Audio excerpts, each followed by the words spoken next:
Let's talk a little South Carolina recruiting because the Gamecocks, they landed the final 5-star in the cycle. Well, somebody had to. Darius Gray, interior offensive lineman, was the final uncommitted. Not to say that some of these 5-stars won't switch schools, but now with Darius Gray's commitment, all the 5-stars are off the board. So South Carolina now sitting with the number 16th ranked class in America, and they're hoping to make a little bit more of a run this season with potentially some flips. So Steve, let's start with the in-state targets. Who are some of the in-state targets that we could see South Carolina circle back on?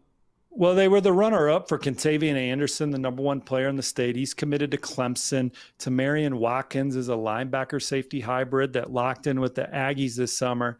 And Julian Walker visited Michigan a couple times. He's committed to the Maize and Blue. Those are all guys that I would expect South Carolina to hang around with and push for and see what happens, because this is a season where South Carolina comes into the fall with some expectations we haven't seen in a while. This is a team that's got a legit Heisman Trophy candidate player at the quarterback position in Lenora Sellers. They have one of the top pass rushers in the land in Dylan Stewart. This is a team that thinks that they can get into the college football playoff, and they play an exciting brand of football. And no head coach is more engaged on the trail than Shane Beamer. He is on that list with guys like Mario Cristobal, Dan Lanning and company as guys, as head coaches that pick up the phone and build meaningful relationships with their top targets. And if South Carolina can go out there and play at the level that they're expected to this year and show, hey, we are going to make the college football playoff. We are a team in the SEC that is formidable.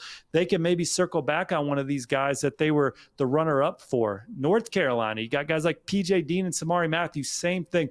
On P.J. Dean's decision day, it seemed like in the morning he was South Carolina, and Georgia was able to flip it back. Now, Texas, they got it done with Samari Matthews in the spring, brought it home in the summer. But Texas is playing for all the marbles, in Samari Matthews' opinion. What if the Gamecocks are playing at that level in the college football playoff? Because his relationships with that staff, he loves South Carolina, just rolled with Texas. So we'll see what happens there. All right. So who else are you keeping an eye on when it comes to South Carolina recruiting? Well, how about this weekend? Our colleague Marcus Benjamin talked with 5-star edge rusher Zion Ely from Baltimore St. Francis.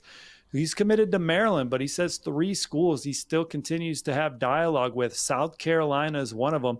And the Gamecocks are doing a terrific job in the DMV. They're right up there pushing for top targets like Penn State used to go in there and dominate. And so South Carolina doing a good job in the DMV. Zion Ely still keeping in contact with him. So we'll see what happens. And then another name I want to mention, I don't know if anything's brewing there. I just know that South Carolina loves Samarian Wingo from the Sunshine State. He is committed to Miami, but the Gamecocks were in that one more than people would give them credit for. And let's see what a good season does there. They valued him tremendously. He was a guy that was high on their board. Did they circle back on Wingo if they go out there and win 10, 11 ball games and certainly end the campaign beating Clemson again?